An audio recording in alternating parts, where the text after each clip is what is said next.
वही राजस्थान वाली घटना, पूरी घटना ये हुई थी कि किसी ने भारत माता की जय कहा तो वहां पर्यवेक्षिका आई थी, उन्होंने कहा कि नहीं, सिर्फ कांग्रेस जिंदाबाद कहना है, अन्यथा इसको हम अनुशासनहीनता मानेंगे। तब मैं कहता हूं भारत माता की जय अनुशासनहीनता, देश की जनता को यह बात नहीं जचेगी, इसी ढर्रे पर चलती रही तो जिंदाबाद कहने के लिए कांग्रेस ही नहीं बचेगी।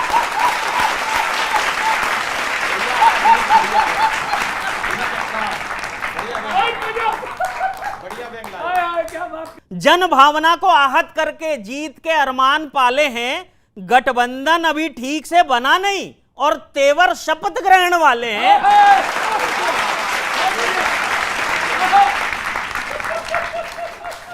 भारत माता से बेरुखी कर भारत नहीं जोड़ा करते, दूध के दांत से अखरोट नहीं तोड़ा करते।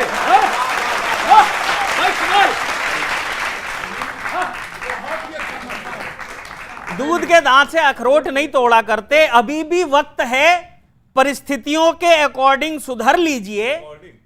इंडिया वाले भले बने रहिए पर काम तो भारत वाले कर लीजिए। काम तो भारत वाले कर लीजिए। पर पार्टी का ये रिएक्शन यही दिखाता है कि बस नाम इंडिया रख लेने से राष्ट्रवाद नहीं आ जाता है। लेकिन एक सीन बताता हूं, सीन यह है कि अगर यही चलता रहा तो परिणाम क्या होंगे, यही सीन है। और सीन में बस इतना है कि गठबंधन के एक बड़े नेता परिणामों के बाद उदास बैठे हैं, उनके एक सहयोगी उनके साथ है, उनसे बातचीत चल रही है। क्या बातचीत हो रही है वही कविता है, आनंद से सुनना जी। बोल रहे हैं बड़े नेता कि परिणाम आ गए, हम हार गए। तो सेक्रेटरी क्या बोलते हैं, बोले परिणाम आ गए, हम हार गए।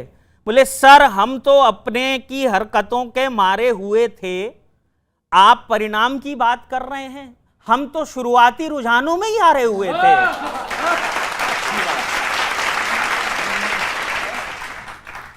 बोले हमारी तपस्या में कमी रह गई थी या इंतजाम अधूरा किया था। बोले सर, तपस्या तो पूरी की थी, बस जाप वाला मंत्र गलत पकड़ लिया था। जाप वाला मंत्र गलत पकड़ लिया था। न हमारा इंतजाम गलत था और न मंसूबा, हमें तो भारत माता के विरोध और सनातन का अपमान ले डूबा।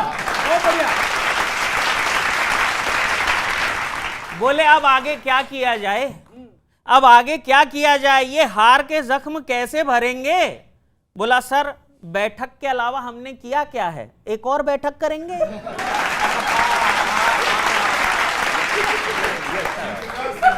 कितना बढ़िया पंचायत है यार, कमाल। एक और बैठक करेंगे। और अंतिम लाइन दे रहा हूं, जोरदार उठाना। बोले एक और बैठक करेंगे। बोले कोई अच्छा समाचार नहीं मिल रहा, उदास हो चुका मन है। तभी एक चिट्ठी आई, पूछा क्या है। बोले सर, मोदी जी के शपथ ग्रहण समारोह का निमंत्रण है। बहुत बहुत धन्यवाद, बहुत आभार। बोलेंगे एक तो ये कि नरेंद्र मोदी जी बहरों को सुनाते हैं और अंधों को इशारे से बुलाते हैं। और आप जो कह रहे थे उसमें भी एक मीडिया ट्रायल है। आप क्यों ये कह रहे हैं कि भारत शब्द का विरोध हो रहा है? आपने कहाँ सुना? एक दिन आप यूसीसी पर बात करते हैं, दूसरे दिन आप कास्ट बेस्ड सेंसस पे बात करते हैं, तीसरे दिन आप भारत और इंडिया पर बात करते हैं। तो ये बताइए कि रोज रोज डिस्कोर्स बदल बदल के क्या आप रोज एक संयोग और प्रयोग करने की कोशिश कर रहे हैं? आपके लिए दुनिया के मुद्दे नहीं है, बेरोजगारी नहीं है, महंगाई नहीं है, क्या उस पर कविता नहीं होती? कवि पर उस पर कविता होनी चाहिए जो आज के मुद्दे हैं। अगर है भेद कुछ तो आप आखिरकार अब खोलो, सियासत की तराजू पर न खुद को भारी यूं तोलो। बहुत भारी तोल रहे हो। सियासत की तराजू पर न खुद को भारी यूं तोलो, करे हो फिर विदेशी दौरे पे जाने की तैयारी, जरूरत है इधर पर तुम उधर क्यों जाते हो बोलो। और मेरे दो सवाल ये आपको कलम छोड़कर सुनने होंगे। हमारा हक है मुद्दों पर सदा खुलकर दहाड़ो तुम, किसी को भी पछाड़ो तुम, किसी को भी उखाड़ो तुम, क्या कहने, किसी को भी पछाड़ो तुम, किसी को भी उखाड़ो तुम। मोहब्बत की दुकान खोले हो पर इतना निवेदन है, सनातन को जो गाली दे उसे खुलकर लताड़ो तुम। सनातन और समझ जाओ तो समझो बात बाबा खूब गहरी है। क्या बात है दिनेश भाई? समझ जाओ तो समझो बात बाबा खूब गहरी है। वतन की शान बढ़ती है वो हर एक बात अच्छी है। किसी दल का कोई पेटेंट जब है ही नहीं इस पर, तो भारत माता की जय बोलने में शर्म कैसी है। तो भारत माता की जय बोलने में शर्म कैसी। भाई किसी का पेटेंट थोड़ी है। ये नेता अलग अलग दलों के लोग हैं, लेकिन हम जनता के लिए नेता क्या हैं? 4 पंक्तियां सुन लीजिएगा। ना छांव बनाना आता है, अगर आपको लगे कि जनता होके बात करिए तो सबका समर्थन चाहता हूं। कमाल। ना छांव बनाना आता है, ना धूप बनाना आता है, मटन बनाना आया पर ना सूप बनाना आता है। बस एक चीज में माहिर हो, सारे नेता सारे दल के, बस एक चीज में माहिर हो, ये अच्छे से पता है जी, नेताओं को हम जनता को बेवकूफ बनाना आता है। सारे दल के नेता, सारे दल के, सिंपल है।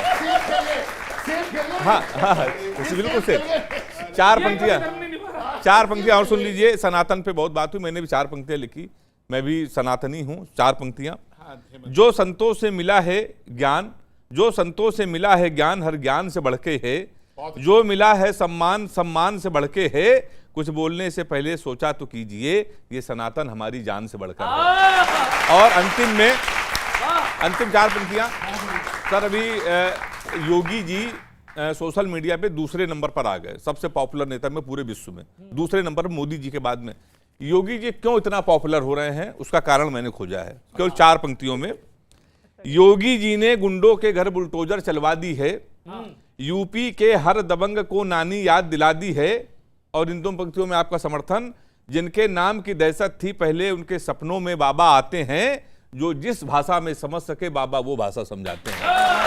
जो जिस भाषा में समझ सके बाबा वो भाषा समझाते हैं। और अंतिम 2 पंक्तियां, वनवास के बाद फिर से रामलला को लाए हैं, इसीलिए योगी जी पूरी दुनिया में ही छाए हैं। बहुत बहुत धन्यवाद, थैंक यू।